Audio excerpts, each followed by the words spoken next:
Eu quero cumprimentar a todos com a paz do Senhor Jesus Cristo.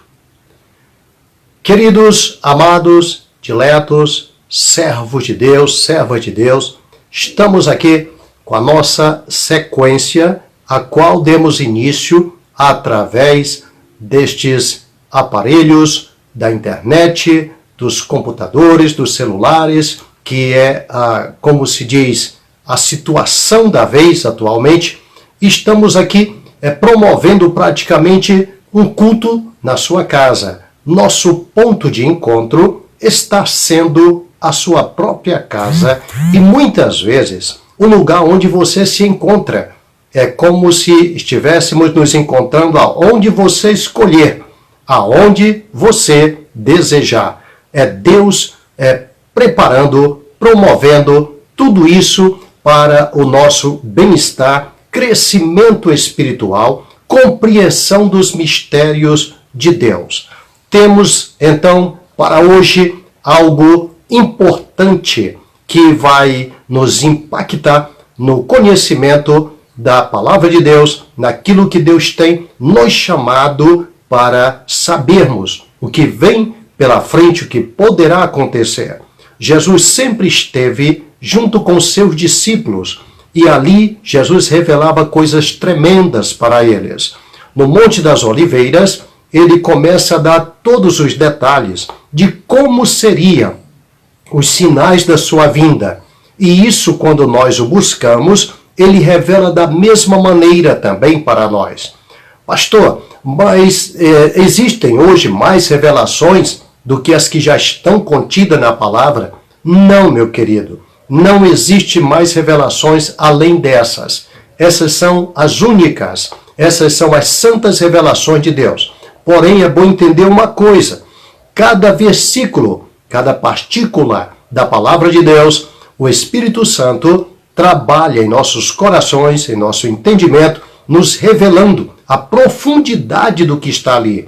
Isso é uma sequência de trabalhos que Deus sempre agiu com os profetas no passado, com Daniel, com Jeremias, com Isaías e muitos outros no passado que fizeram uso da palavra de Deus e ali o Senhor multiplicou o conhecimento. Ele dissecou o que estava ali para que eles melhor pudessem entender.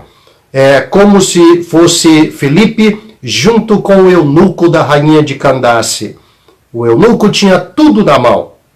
Tinha as escrituras. Ele já tinha ido em Jerusalém adorar e havia voltado. Ele estava agora se dirigindo ao seu país, mas não havia entendido nada, nem mesmo a respeito de Jesus, nem mesmo a respeito do plano de Deus.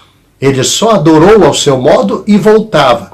Quanta gente hoje adorando ao seu modo sem compreender.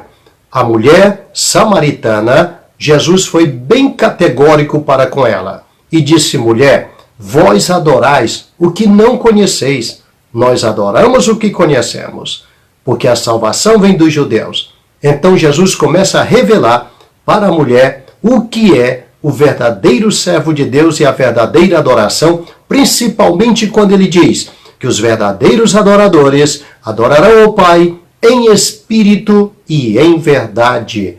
Ali sai a principal fonte de conhecimento daquele sistema de adoração que eles tinham no passado e cada um adorava ao seu modo. Hoje nós vemos da mesma maneira. Cada um adora ao seu modo. E isso é muito perigoso, porque existe uma forma, uma fórmula e uma maneira em que Deus se agrada, em que ele prescreveu que assim fosse. Da mesma forma na palavra, existe também a forma em que Deus já prescreveu, a mensagem que ele quer entregar através daquilo.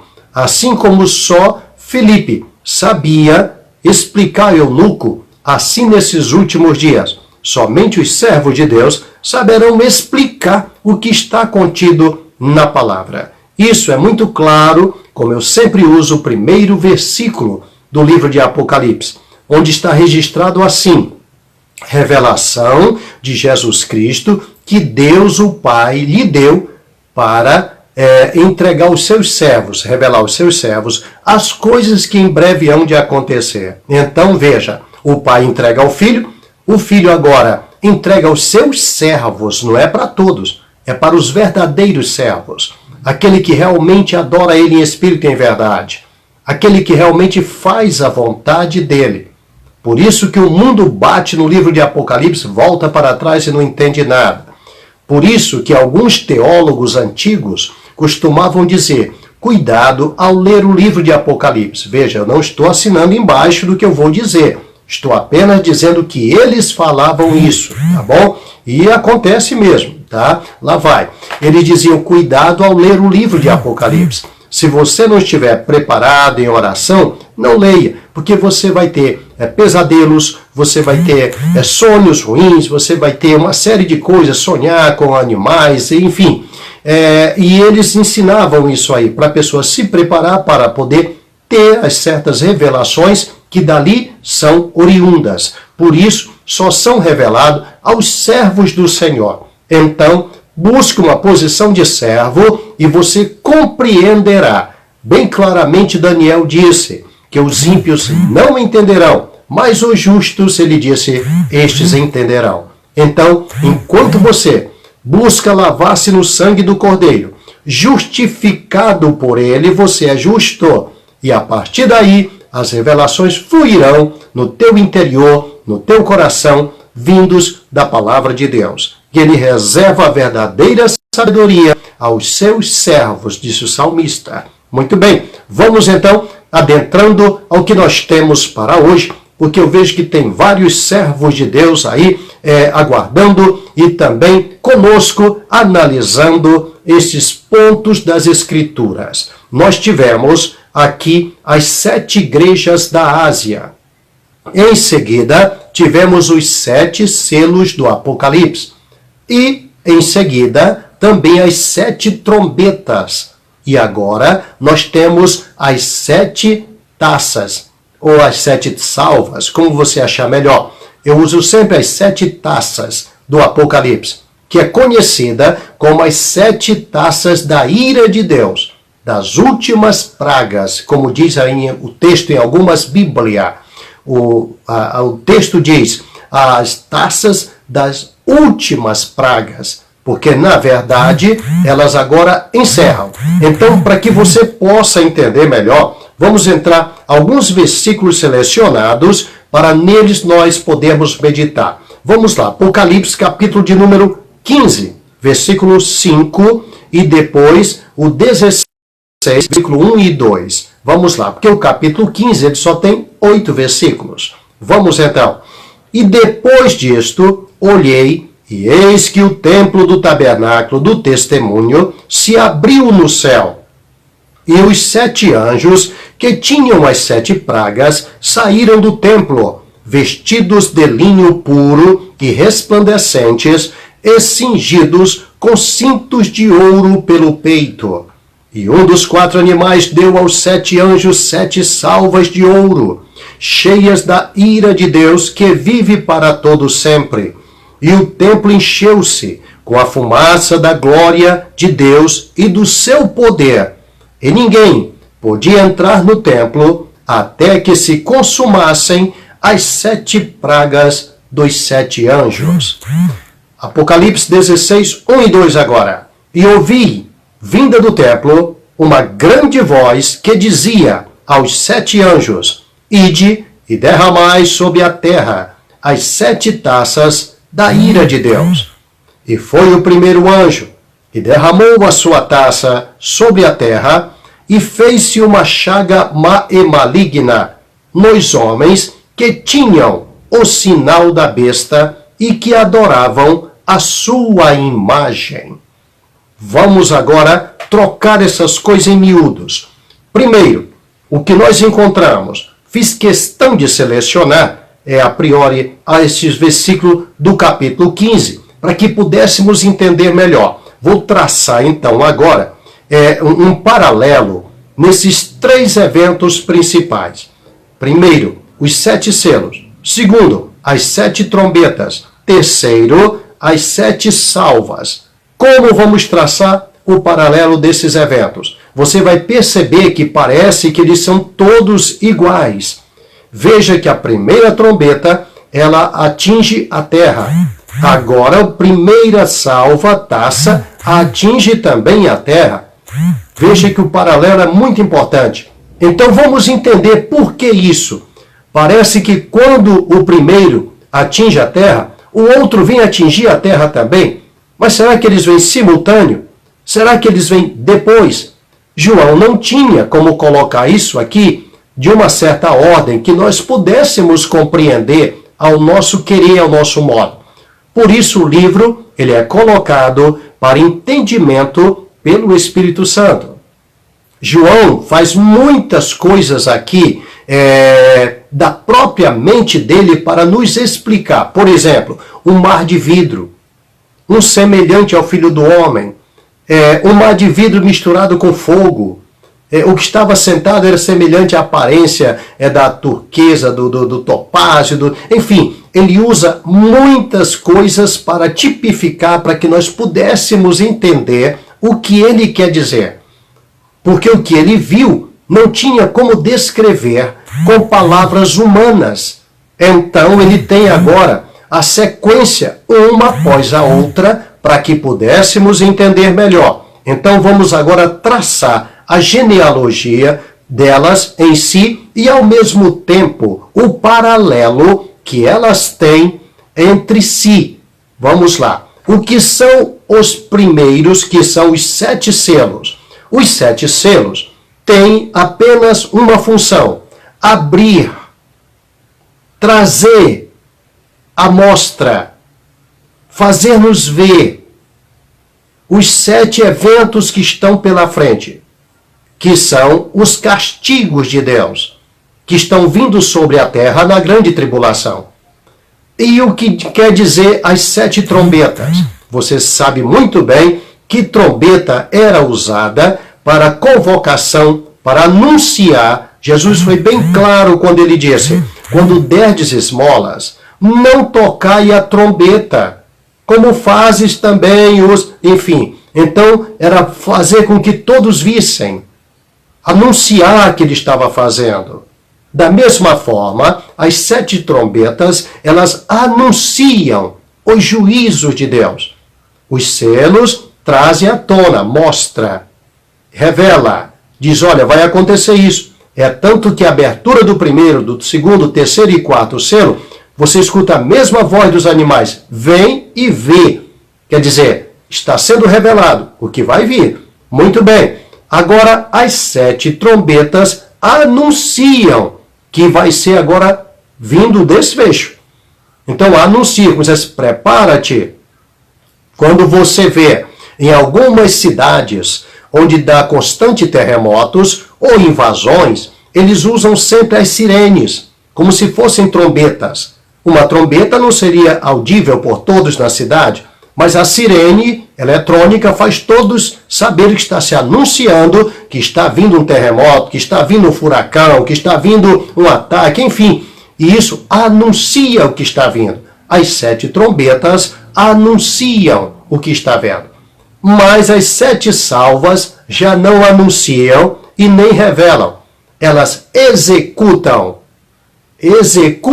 o juízo de Deus. Por isso você encontra em algumas Bíblias o texto dizendo: as 7 últimas taças das pragas, ou do juízo, ou do castigo da ira de Deus. Muito bem. Então agora nós temos o paralelo. Você já entendeu muito bem que com essas taças se resume, se completa os juízos, os castigos e também a ira de Deus derramada sobre a terra, sobre o mundo. Mais uma vez frisando, a igreja não estará aqui.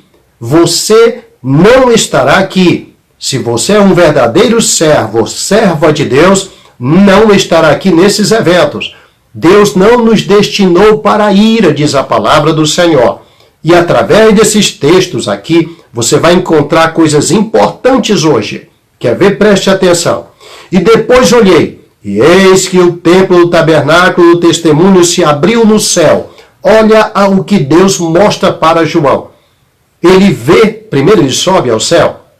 Quando você lê no capítulo 3, até o 3, fala-se da igreja. Mas quando chega ao 4, quando João desvia uma porta aberta no céu, uma voz dizendo sobe aqui, e ele sobe, ele diz mesmo, declara, fui arrebatado em espírito. O que quer dizer isso? Isso prefigura, profetiza, simboliza o arrebatamento da igreja, que ele acontece exatamente ali. João é um símbolo, tipo do nosso arrebatamento. Por isso não estaremos aqui na grande tribulação, que virá como ira de Deus sobre os homens que estão na impiedade e não quiseram a salvação ou o salvamento ou o sacrifício salvífico de Cristo para a nossa libertação, para a vida eterna. Jogaram fora. Outros receberam e levaram uma vida promíscua, uma vida sem santificação. E bem claramente diz o escritor da carta aos Hebreus, segui a paz com todos e a santificação, sem a qual jamais alguém verá o Senhor. Isso é bom que lembremos hoje. As igrejas estão cheias. Nunca se teve um tempo como esse. A última carta que você vê das 7 igrejas, o anjo da igreja, que é de Laodiceia, diz, rico sou, estou enriquecido e de nada tenho falta. Esse anjo está dizendo, isso simboliza a última fase da igreja na terra, o tempo que nós estamos vivendo. Que essa igreja teria um tempo de prosperidade, um tempo de riquezas, um tempo de uma economia farta, um tempo em que ele tinha convívio com os políticos, com os líderes desse mundo, e que não precisava de nada. Ele tinha o favor dos governadores, ele tinha o favor de tudo. E isso nós estamos vendo hoje. As igrejas tendo esses favores, as igrejas tendo tudo isso. Riqueza é o que mais tem. Igreja com seus canais de televisão, com isso, com aquilo, não estou dizendo que não possa ter, por favor. Eu só estou dizendo que tem tudo isso. E que às vezes, ao invés de usar ou agradecer a Deus humildemente, diz como dizia o anjo. Não é assim? Rico sou, estou enriquecido, de nada tenho falta. Quando chega-se a esse ponto, está o grande perigo, como a resposta de Jesus e não sabes que és um desgraçado, miserável, pobre, cego e nu. Veja que o estado era horrível daquela pessoa, daquele anjo. Assim se está vivendo hoje, também nos nossos dias. Não preciso de mais nada, eu tenho tudo. Pessoas esnobam hoje como se fosse um privilégio ser crente, um privilégio estar na igreja cantando, se intitulam, sou levita, sou isso, sou aquilo, e na verdade Paulo dizia, ai de mim que não pregue este evangelho. Olha o que ele dizia, ele tinha uma incumbência, ele tinha um fardo a carregar. Enquanto hoje se fala tanto de ser honrado, ser crescido, ser engrandecido, ser paparicado, ser quase que adorado. É isso mesmo que você está ouvindo, quase que adorado. Totalmente diferente do ensinamento humilde do Senhor Jesus, que disse, aprendei de mim, que sou manso e humilde de coração, e encontrarei descanso para vossas almas. Analise bem esse versículo e note que tais pessoas não têm descanso em suas vidas, não têm paz, não têm alegria, não têm a salvação, não têm a certeza de salvação. Às vezes são crente em casa, mas não são na rua. Às vezes são crente na igreja, mas não são em casa ou mesmo também na rua. Enfim, é um crente que está ali, mas não está. Hoje ele é crente, amanhã não é. Hoje ele está cheio do poder, cheio da unção, amanhã ele está xingando, brigando, batendo, enfim, traindo ou coisa semelhante. Então, isso nós vemos que não é um cristianismo, não é salvação, é uma ausência da presença do Deus Todo-Poderoso, aquele que traz descanso para nossas almas, a alegria da salvação que Davi diz, torna-me dar, a alegria da tua salvação. Eles já não têm mais. Você encontra hoje crentes, pastores, obreiros em depressão, tomando antidepressivos, tomando remédios controlados, e diz que é devido à função de pastor, que deixa muito para baixo, deixa muito trabalho. Na verdade, a função de pastor era semelhante à função de Moisés. Moisés diz o seguinte, o Senhor fala para ele, vai contigo a minha presença para te fazer descansar. Moisés tinha descanso. Moisés tinha paz e era conhecido como o homem mais manso da terra. Sabe por quê? Porque a presença do Senhor estava com ele. Mas se perdermos esta presença, perdemos a paz, perdemos a alegria, perdemos tudo e vai ter que tomar remédio, fazer igual os ímpios vivem também por falta de paz. Como eu vou dizer para você a paz do Senhor, receba a paz do Senhor, sendo que eu não a tenho? Como eu vou dizer, receba a presença de Deus se eu não a tenho? Como eu vou ministrar algo a você se eu não tenho comigo? Então, isso aí é um grave problema que nós encontramos hoje, enfrentamos no dia a dia, e muitas vezes você vê e passa de largo. Entenda, fique atento, cuidado, muitas vezes, com lideranças que estão à frente e que estão nesse estado, porque esse era o estado do anjo da igreja de Laodiceia. Cuidado, então, na mesma situação. Não fique muito próximo, para que não incorra nas suas pragas, como diz a palavra de Deus. Essa é a igreja que vai ficar aqui na grande tribulação. Se você analisar, a igreja de Laodiceia, ela não tem sequer uma palavra de conforto da parte de Deus no sentido daquilo que ela fazia. Não tem uma aprovação divina. Pelo contrário, ela tem uma reprovação tão grande, tão horrenda, que o próprio Jesus diz, não sabes que és um desgraçado. Veja bem, desgraçado quer dizer sem a graça de Deus, perdeu a graça de Deus. Desgraçado, miserável, pobre, cego e nu. Miserável por quê? Porque não tem riqueza. Agora, Paulo disse, eu sei que ele é poderoso para guardar o meu depósito até naquele dia. Jesus disse, ajuntai tesouro no céu. Aí Jesus diz na outra carta anterior, eu sei a tua pobreza, mas tu és rico. Olha a diferença de uma para a outra. Olha a diferença de um anjo para o outro. Assim também, você pode ser hoje uma pessoa humilde, simples, não ter um bom carro, uma boa casa, não ter bens, não ter nada disso, mas chegar na tua casa, ter paz com a tua família, ter paz na tua casa, ter paz quando você sai de casa, paz no teu trabalho, na escola, na faculdade, para onde você vai, você é um portador da paz. E tem o que Jesus disse, deixo-vos a paz, a minha paz eu vos dou. Amém? Entenda bem, vamos ver então. Abriu-se o templo, e depois disto olhei, e eis o templo do tabernáculo do testemunho se abriu no céu. Meu Deus, veja, templo do tabernáculo do testemunho. Então existe um templo lá em cima e com um tabernáculo semelhante ao que Moisés mandou fazer no deserto? Sim, é o que diz aqui. Vai começar a mostrar o passado.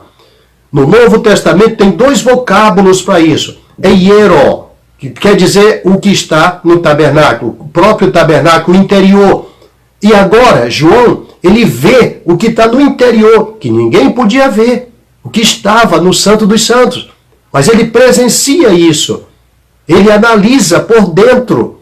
E dentro do tabernáculo estava algo agora tremendo que começa a sair fumaça, unção, e a glória de Deus começa a resplandecer lá em cima, e foi visto a arca no seu templo, todas essas coisas começam a aparecer, a arca sumida, desaparecida, está lá, segura na presença de Deus. Como diz o apóstolo Paulo, a nossa vida está escondida com Cristo em Deus. Muito bem, e os 7 anjos que tinham as 7 pragas saíram do templo, vestido de linho puro e resplandecente, e cingidos com cinto de ouro pelos peitos. Veja, a roupa desses anjos, vestidos de linho puro. Essas vestes aqui são uma espécie de vestes sacerdotais. E não somente isso. Veja que são as mesmas vestes de Cristo. Estamos revestidos de Cristo. Então, eles estão revestidos da mesma forma. Eles são ministros do Senhor. E aqui nós estamos vendo algo muito além disso. É como se fosse Se eles fossem agora o juiz lá em cima, eles são agora os ministros para esse grande evento que será usado agora. Veja que é bem claro. João diz o seguinte: depois disto olhei no templo do tabernáculo do testemunho e abriu-se no céu. E os 7 anjos que tinham 7 pragas saíram do templo. Eles estão no templo, eles trabalham no templo, ministram no templo lá em cima. Veja que potencial tem esses anjos e o trabalho deles. Daqui para frente, o decorrer deles começa. Eles vão conversar com João lá na frente e vai chamar João e diz: vem cá, vou te mostrar agora a meretriz, a Babilônia. Vem cá, vou te mostrar agora a noiva do Cordeiro. Eles têm autoridade, potencial de revelações e muitas outras coisas. Assim como aconteceu no dia de João Batista. Lembra, quando o pai de João Batista recebe a revelação do anjo, ele lá no altar, onde fazia a propiciação, o altar dos perfumes, ele estava ali quando de repente chega aquela revelação do anjo. Um anjo chega até a ele e diz que o que ia acontecer. Que ele ia ser pai de uma criança. A esposa era estéril. E ele não crê naquilo. E diz: como isso vai acontecer? É impossível. Ele já tinha uma certa idade, a esposa também. Não tinha mais como engravidar, ter filhos devido à idade dela. Porém, o que acontece? O anjo diz para ele: eu sou o Gabriel que assisto diante de Deus. Como dissesse: rapaz, me respeita. Eu sei que eu estou te falando. E só por causa disso tu ficarás mudo e só vai falar a partir de agora quando a criança nascer. E ele fica mudo e só volta a falar no dia que a criança nasceu. O que quer dizer isso? Autoridade vinda do céu para decretar coisas que estão ligadas à vontade de Deus no seu templo lá em cima. E esses anjos vêm, são ministradores da suprema corte do Senhor, lá no seu tabernáculo, lá no seu templo. Coisa tremenda. E lembre-se que a besta também sabe desses acontecimentos. Sabe que o que está para desfechar a partir daí está vindo do tabernáculo. E veja que a Bíblia diz que eles lá na frente vão blasfemar contra o tabernáculo de Deus, contra os que habitam no céu. É isso mesmo, porque sabe que o decreto vem do alto, vem de cima. Quando você ministra, vem de cima. Quando você abre a boca, vem de cima. Quando você prega, vem de cima. Quando você ministra algo da parte de Deus, não vem de você, vem de cima. Por isso Jesus diz: quem recebe a voz, não recebe a voz, mas a mim. E quem recebe a mim, não recebe a mim, recebe aquele que me enviou. Então a ministração é tremenda. Por isso que o Senhor está atento também a cada passo meu e teu nesta vida. Isso te reduz em segurança. Descansa, porque o teu Deus te escolheu para essa grande obra, para esse grande trabalho, para ministrar diante dele, como mandava de 2 em 2 e nunca faltou nada para ele. Também nunca faltará para ti, porque hoje você representa ele nessa terra antes do arrebatamento. A hora que chegar o arrebatamento, você desaparecerá dessa terra e encerrou teu trabalho. Agora vem o desfecho total. Muito bem. E um dos 4 animais deu aos 7 anjos salvas de ouro, cheia da ira de Deus, que vive para todo sempre. Olha os seres que são usados para isso. Quem entrega agora é um dos 4 animais que estão diante do trono. Aqueles animais cheios de olhos, por dentro, por fora, pela frente, por detrás, como diz a palavra de Deus. Eles são o ser usado para entregar essas taças exatamente nas mãos dos 7 anjos. Algo assim muito formal, algo muito forte, entenderam? Não recebeu de qualquer pessoa. É como dizia Paulo: recebi do Senhor que também vos ensinei. Lembra disso? Pois é, eles agora recebem daqueles que estão diante do trono, lá, quando eles saem do tabernáculo, já para derramar sobre a terra. E são 7 salvas, cada salva tem a ira de Deus. Cada uma para um determinado lugar, para um determinado desfecho, para uma determinada sentença. E tem mais, o nome para salva é fiali, no grego, que significa um vaso largo e raso. Mas elas estavam cheias, da ira de Deus. Era como se fosse algo que pudesse ser derramado, é tanto que elas serão derramadas. E a palavra derramar quer dizer desfechar, quer dizer jogar, lançar, com ímpeto, como dissesse, lá vai, aguenta aí o que vai cair. Muito bem, essas 7 taças, elas começam agora a ser derramadas. E aí João vê quando ele derrama a primeira, que é a primeira taça, que vem com a ira de Deus. A palavra ira de Deus, você encontra somente em 2 formas no grego, que são timos e também orgue. Nesse caso, a primeira, timos, a primeira significa cólera, furor, mas a segunda não é isso. A segunda, ela já contém a palavra ira, que é o que mais se fala, raiva, mas significando juízo, vingança, juízo. A primeira não, a primeira é uma ira, furor, alguma coisa diferente. Essa não, essa é algo mais técnico, algo mais formal, algo mais forte, algo mais consciente, porque no caso de timos seria cólera, uma pessoa perde o juízo e sai derrubando, quebrando tudo, atirando, batendo, sei lá, mas ele está fora de si, ele está tomado de cólera. A Bíblia diz: toda cólera seja tirada dentre vós. Mas aqui é o contrário. Por isso que a ira do homem não opera a justiça de Deus. Porque a ira do homem é semelhante à cólera, mas essa é a ira de Deus, e ela agora vem consciente em sua própria razão, seguro do que está fazendo, determinado, sabendo o que vai ser feito. Uma pessoa tomada de cólera, ela pode atirar para qualquer lugar, acertar até quem não pode acertar, e quem não deveria, tal da bala perdida. Mas aqui não, aqui vai tudo no seu devido lugar. Você já vai entender logo logo. Então diz, e ouvi ainda que o templo encheu-se com o fumo da glória de Deus e do seu poder, e ninguém podia entrar no templo até que se consumassem as 7 pragas dos 7 anjos. Os 7 anjos saem, não fica ninguém ali, a glória de Deus se manifesta no templo, e o que acontece? Como Deus dissesse: não quero ninguém aqui agora. E aí todos saem e não podem entrar. Essas coisas aconteceram também no passado, tipificando, por exemplo, quando Salomão ora e desce fogo do céu. O templo encheu-se da glória de forma que os sacerdotes não podiam ficar de pé por causa da glória de Deus que havia enchido a casa. E fala em seguida o texto, a saber, a casa de Deus.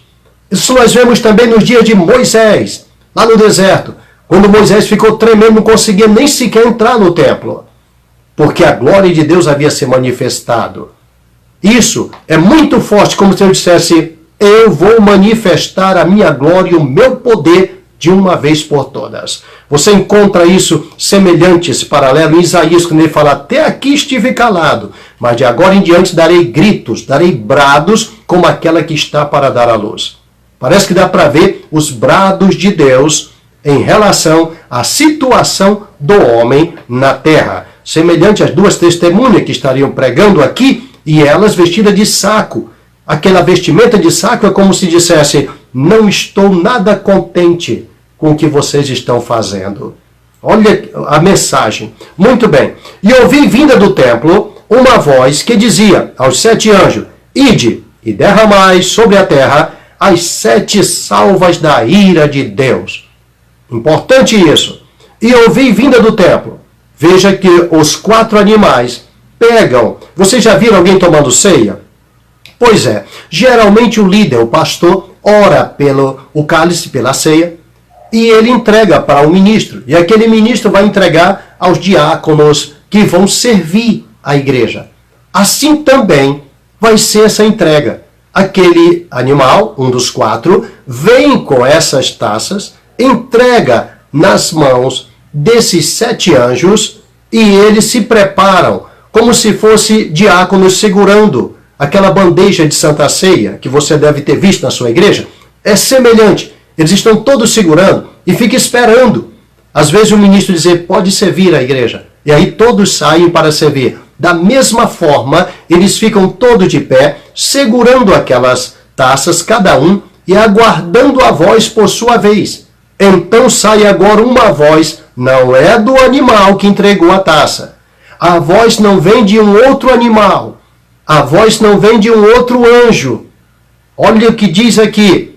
E ouvi vinda do templo uma grande voz. Essa palavra grande, ela aparece por números limitados aqui. Viu? Grande rio Eufrates, enfim. Essa palavra grande, quando ele fala, é como se ele estivesse dizendo uma voz de muitas águas. Uma voz de um estrondo. Uma voz de uma multidão. Aquilo parece que dá para ver o templo tremendo e ninguém poder entrar ali. Porque a glória tomou posse. E dali sai a voz, bem forte. Pode-se dizer uma voz semelhante àquela que os israelitas ouviram quando o Senhor desceu sobre o monte Sinai. Diz a Bíblia que todo o Sinai fumegava. Havia fumaças, trevas, fumaças escuras em cima do monte. E daquela fumaça, daquilo que estava ali em volta do monte, daquele fogo, saía buzinas, trombetas soavam, barulho forte. E quando aquele barulho dava uma pequena cessada, uma voz bem forte falava, lá de cima do monte, que tremia todo o chão ao redor. Ninguém podia nem sequer se achegar ao monte. Se alguém se achegasse, teria que ser apedrejado. Até um animal que chegasse ali, uma vaca, teria que ser apedrejada, até morrer. Ninguém podia encostar ali. Assim também que ninguém podia entrar no templo. Meu Deus, entenda que ali é no céu. Aqui era na terra, eram homens e animais. Lá não, nem anjo podia entrar no templo. Porque a glória de Deus havia manifestado-se em cima. Se aqui embaixo é forte, imagina em cima. E do meio dessa glória vem também esta voz. Quando Deus falava no Sinai, começou somente a falar, o povo começou a gritar e pedir para Moisés, tentando se equilibrar, porque cada vez que falava, tremia o chão, tremia tudo, tremia o monte. Diz que todo o monte tremia e fumegava, porquanto o Senhor havia descido ali em fogo. Agora, o monte tremendo, não é? Da mesma forma, a voz saindo, o povo tremendo, do mesmo jeito, escuta-se lá em cima no céu, quando aquela voz começa a bradar. O povo grita, Moisés, não faz isso, diz para ele, sobe lá, conversa com ele, só tu que já está acostumado, porque senão nós vamos morrer. Conversa com ele e depois tu traz a conversa até a nós. Senão nós vamos morrer todos aqui. O chão tremia todo como se estivesse rachando. Eles não aguentavam ficar de pé. Assim também lá em cima, uma voz muito forte sai e diz, ide, derramai sobre a terra as 7 salvas da ira de Deus. E agora prepara-se o primeiro anjo para derramar sua taça. E diz, e foi o primeiro, e derramou a sua salva sobre a terra, e fez-se uma chaga má e maligna nos homens que tinham o sinal da besta e que adoravam a sua imagem. Muitos e muitos servos de Deus têm sido usados para explicar, muitas vezes, esse acontecimento. Por exemplo, essa taça, essa salva, ela é derramada sobre a terra. Ela vai atingir o quê? Ela tem um local para atingir. E ela vai direto ao seu lugar.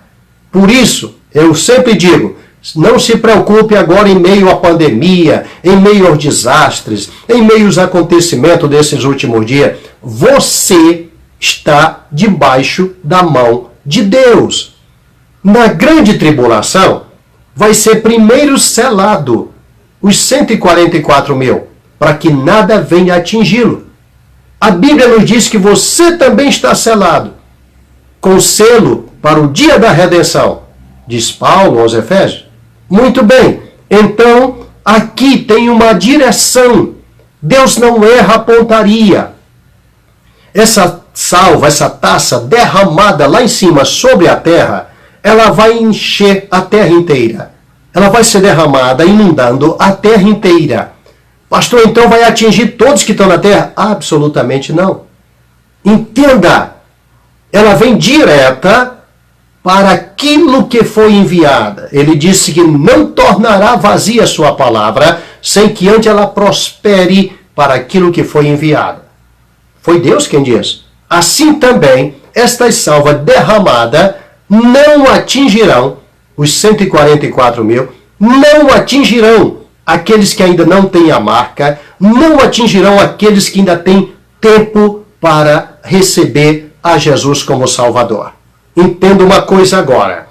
Quando elas são derramadas, elas vão direto no alvo. E diz aqui, fez-se uma chaga má e maligna nos homens que tinham o sinal da besta e que adoravam a sua imagem. O que quer dizer isso? Vai direto ao assunto, vai direto ao alvo, vai direto ao lugar e vai gerar o quê? Uma chaga, quer dizer, uma enfermidade, uma ferida, como se fosse, sei lá, uma úlcera, um câncer, algo o que chamado chaga má e maligna. Você encontra isso no livro de Jó. Satanás desceu com fúria e o feriu com uma chaga má e maligna. Agora nós vemos só que a de Jó tinha cura. O Senhor curou. Agora esta aqui não tem cura. Esta aqui é algo enviado direto por Deus. Não existe homem que possa fazer vacina, como estão lutando agora encontrar vacina ao coronavírus, e já até agora ninguém conseguiu. Ele não sabe nem dizer se a vacina vai funcionar. Acredita que é só 3 meses, ninguém sabe. Outros falam que nem mês nenhum. Enfim, aqui é o contrário. Aqui, aí ainda fazem vacina. Aqui não tem vacina que dê jeito. Aqui não haverá remédio que possa curar. E aqui elas vão ser atormentados. Diz que eles mordiam a língua. Lá na frente vai ser dito que o seu reino vai se tornar tenebroso e vão morder as línguas deles mesmo. A dor vai ser muito grande. Essa chaga vai continuar dentro deles. Essa chaga vai, a partir desse momento, aqueles que ainda permanecerem vivos, eles vão somente até o fim da grande tribulação. Porque chegando lá, nenhum ficará na terra. Eles vão ser totalmente eliminados. Mas o que significa isso? Que daqui até lá, eles não terão paz. Eles não terão sossego. Eles vão até o fim da grande tribulação com dores, com chaga má e maligna. Então entenda uma coisa. Você que está aí com o selo do Deus Todo-Poderoso na tua vida, descansa, porque praga nenhuma chegará à tua tenda, diz a palavra de Deus. Você é reservado, você é guardado, você é selado, você é preparado para a obra do Senhor. A Bíblia diz preparado para toda boa obra. Você está na terra, não é para conseguir um bom emprego, um bom salário, uma boa família, como estão te ensinando por aí.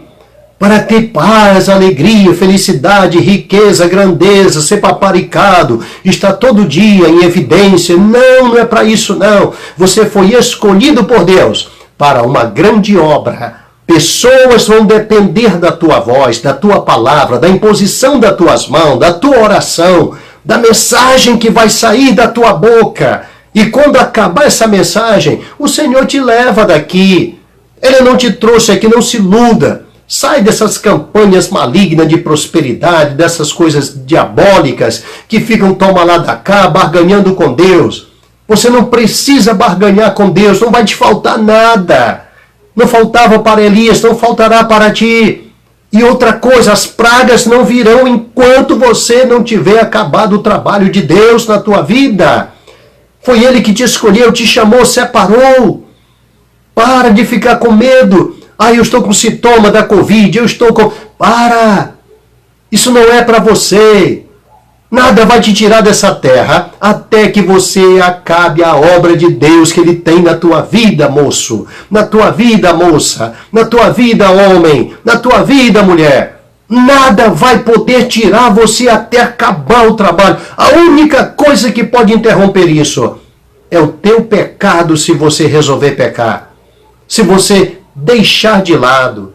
Se você pegar o talento, colocar no lencinho, sabe? E colocar lá guardadinho para devolver para ele. Mas se você puser em prática a obra que ele te chamou a fazer, repousa, descansa, porque o Senhor cuidará de ti. Começou a boa obra e é poderoso para acabá-la.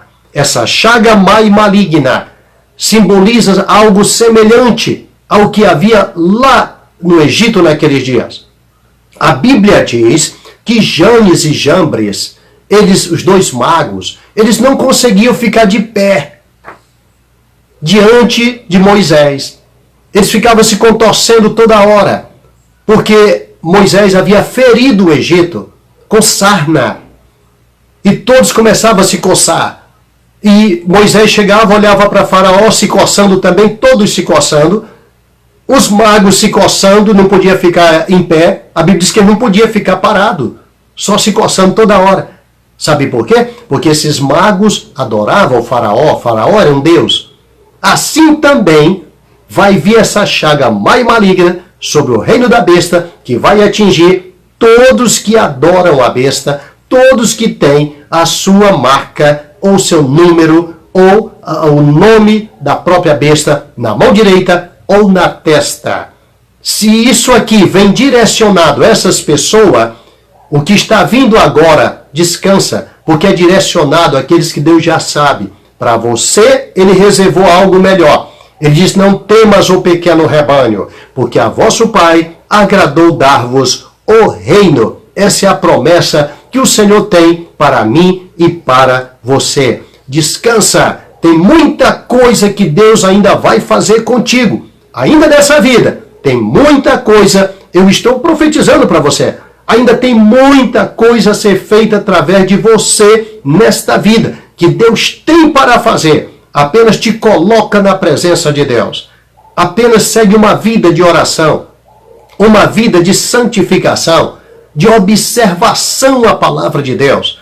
Procura a presença de Deus a todo momento e deixa o resto que ele se incumbe de cuidar de você. Essa era a intenção de Elias. Quando Elias chega diante de Acabe, a palavra que ele diz é a seguinte: vive o Senhor em cuja presença eu estou. Aí ele decreta o que vai vir. Assim também, você só precisa estar na presença de Deus. Você só precisa estar nos ditames de Deus. Deixa o resto que ele vai usar a tua boca e vai decretar a saúde, vai decretar a cura, vai decretar o milagre, vai decretar a restauração de famílias, vai decretar coisas tremendas através de você, através da tua boca. Quantas famílias destruídas pelas drogas, destruída pelas mazelas deste mundo, destruída pela Covid e outras coisas mais. E você pode mudar o caso, você pode orar por eles, trazer aquele que estava no leito através da tua oração. Temos orado por tanta gente que saiu do leito e está em casa com a família restauradinha, que ia quase para ser tragada, mas Deus tirou de lá. Quantos e quantos? Deus te chamou para grandes obras, grandes feitos. E outra coisa, quanta gente já morreu com tantas riquezas, com dinheiro para comprar medicamento, para comprar grandes médicos, bons hospitais, mas não tinha Jesus. Por isso ele diz, aconselho que de mim tu compre ouro provado. A riqueza está nele. Você pode orar sem ter nada nas mãos, como disse Pedro e João. Não tenho ouro nem prata, mas o que eu tenho eu te dou. A nossa riqueza não é deste mundo. Você, com a tua simplicidade, com uma pequena oração, pode tirar alguém que está entubado na UTI. Pode tirar alguém que está totalmente tomado pelos vírus e nem sentiu sintoma ainda, mas vai sentir a semana que vem, no mês que vem, vai morrer. Mas você, com uma simples oração, pode mudar esta história, pode mudar todo esse quadro, porque Deus te escolheu para fazer essa tal diferença. Deus te abençoe em nome de Jesus.